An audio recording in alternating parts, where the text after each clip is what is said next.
ইতিহাস শুধু গৌরব আর উন্নতির গল্প নয়। ইতিহাসের পাতায় লেখা আছে কিছু ভয়ঙ্কর শাসকের নির্মমতা, নিষ্ঠুরতা আর রক্তের স্রোত।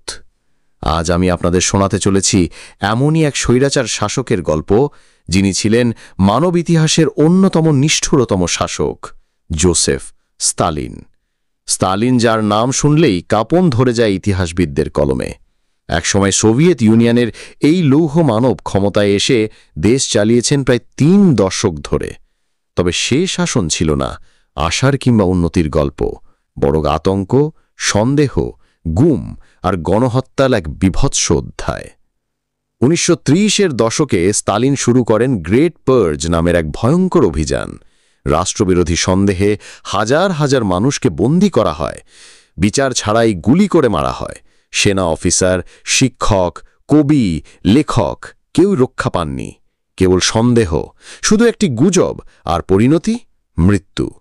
এমনকি নিজের ঘনিষ্ঠ সহকর্মীদেরও রেহাই দেননি স্তালিন। আরও নির্মম ছিল তার তৈরি গুলাগ কনসেন্ট্রেশন ক্যাম্প।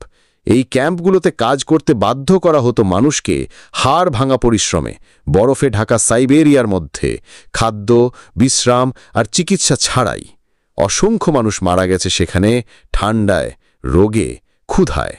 কিন্তু স্টালিনের একটুও করুণা জাগেনি। তবে সবচেয়ে ভয়ঙ্কর অধ্যায় ছিল ১৯৩২-৩৩ সালের ইউক্রেনের দুর্ভিক্ষ, যাকে বলা হয় হলোডোমোর।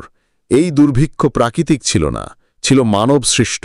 স্তালিনের আদেশেই কৃষকদের সমস্ত ফসল জোরপূর্বক রাষ্ট্রের জন্য নিয়ে নেওয়া হয়। ফলে লক্ষ লক্ষ পরিবার খাদ্য ছাড়াই পড়ে থাকে। মানুষ খাবারের জন্য কুকুর, পাতা, এমনকি মৃতদেহ খেতে বাধ্য হয়েছিল।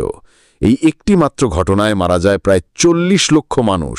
না খেয়ে ধীরে ধীরে চুপচাপ নিঃশেষ হয়ে যায় তার। স্তালিন শুধু মানুষের জীবন নিয়েই খেলেননি, তিনি ইতিহাসকে নিজের মতো করে লিখে ফেলেছিলেন। পাঠ্য বই থেকে শুরু করে সংবাদপত্র সবই নিয়ন্ত্রণ করতেন তিনি। যার কথা তার অপছন্দ, তার অস্তিত্ব ইতিহাস থেকে মুছে ফেলা হতো। এমনকি অনেক সময় ছবিতেও থেকে যেত শুধু স্তালিন, অন্যদের মুখ কেটে ফেলে দেওয়া হতো। স্তালিনের এই শাসনামলে প্রায় ১০ কোটির বেশি মানুষ হয় কারাবন্দী, মৃত বা নিখোঁজ। আর বিশ্ব দেখেছে কিভাবে একজন স্বৈরাচারী শাসকের হাতে গোটা জাতি কিভাবে দাসে পরিণত হতে পারে।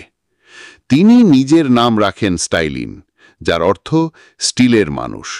কিন্তু এই স্টিলের মানুষ নিজের ছায়াকেও বিশ্বাস করতেন না। তার শাসনামলে